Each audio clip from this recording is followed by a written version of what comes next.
Okay, I'll just show you how to delete a mobile from the Bluetooth audio system in this 2015 Audi Q5.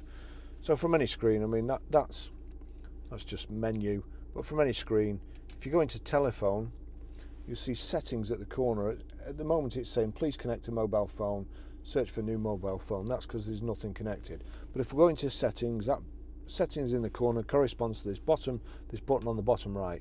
Click on settings, you've got telephone settings and then Bluetooth. Onto Bluetooth. Then we scroll down to bonded Bluetooth devices. You've got Bluetooth discoverability, Bluetooth audio player, find Bluetooth devices and bonded Bluetooth devices. That's the one we want. And we click, we select that. And then here, there's a list of phones that are in here. So I want to delete mine, Barry's iPhone. Click on that.